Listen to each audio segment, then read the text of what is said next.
What's good, everybody? It is the Super Triple JT here, and I do want to talk about one thing that that's always been in a lot of people's minds recently, and just the thing: what killed Saints Row? Just what basically murdered Saints Row? And there are a couple reasons what officially ended Saints Row. And let me just go through basically the history of Saints Row, how everything came to be behind it, how we ended up from Saints Row 1 to what we got to say to Ages of Mayhem. So let's start with the beginning with Saints Row 1. So Saints Row 1 came out in 2006 as an Xbox 360 exclusive, and Saints Row 1 was one of these free roam games that was always been compared to GTA, and but it was a small game. I want to say it was the most impressive game in the fucking universe, but it was a good game. It did have a small ass fan base, it had a great online, and then it was just basically kind of semi-successful game for it, and especially because of 360 exclusive, it was kind of good for around the 2006 era. But they made a sequel, which was Saints Row 2. And Saints Row 2 did everything that Saints Row 1, but 10 times better. They had more features, they had better customization, they had they had a more serious tone of story. But what came out earlier that year was GTA 4. And this is why I believe that Saints Row got a really big success out of this game, because Saints Row 2 is what everybody wanted to have from a free roam game, because GTA 4 at the time, even though GTA 4 was a really successful game, it took out a bunch of fun features that was in San Andreas. They took away the ridiculous weapons, they took away the car customization, they took away the planes, they took away the parachute, and they took away a lot of features. And basically, GTA 4 was a downgrade to San Andreas. But what you see from Saints Row 2, it was an upgrade from Saints Row 1, because you actually got the wacky weapons, like the chainsaws.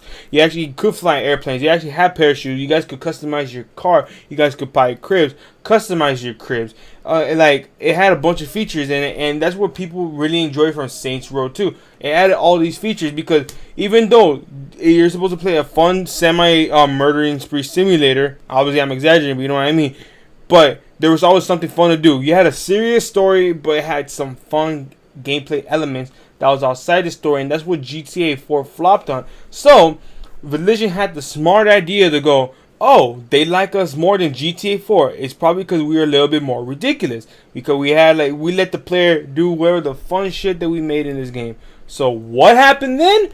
They got a new engine, and they made Saints Row the Third. And Saints Row the Third was it was a successful game, but it was kind of sad for a bunch of people, because everyone knows that a lot of things got removed from Saints Row there. Well, mostly a lot of the activities, and the city became a little boring, and a lot of the city was dead and all that, and people got mad at this. But they added the wacky crap, like the dildo bag, Professor Genki, Murder Brawl, all this shit. They added this crap, but they never did anything interesting with the free roam and all the activity. So that was a major letdown, and people got mad about that. But this was a really, really successful game.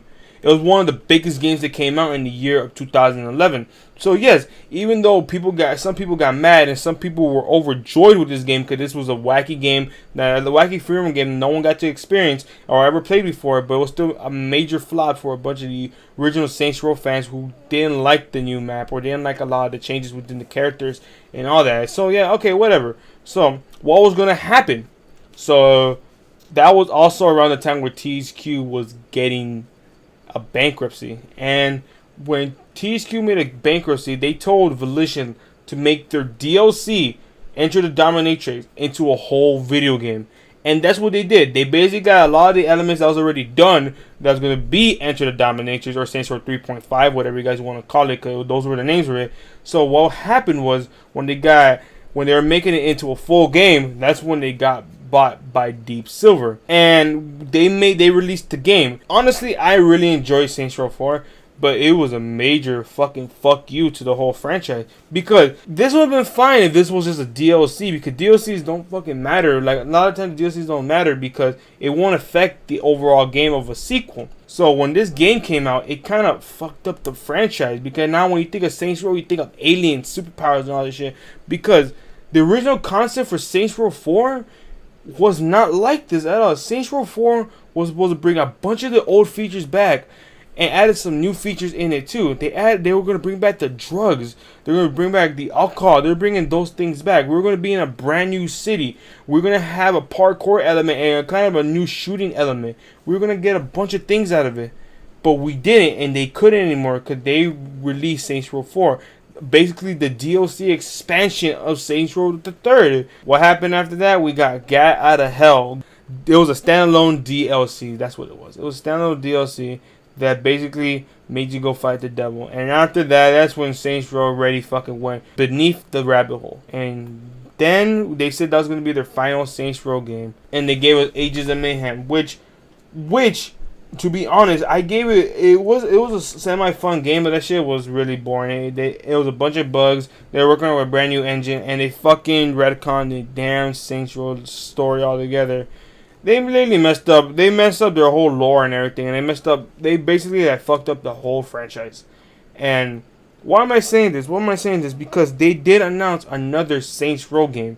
They didn't officially announce it, but when THQ Nordic bought Koch Media, they also got Deep Silver and Volition, and they did hear that they are working on the new Saints Row game. But what would they do? What's going to happen in the new Saints Row game? I don't know. This could be the most random Saints Row game. A lot of people want is to go back to their roots, but let's be honest, there's probably a low chance that will ever happen. So, yeah, so what I'm trying to say, what killed the Saints Row franchise? What killed it?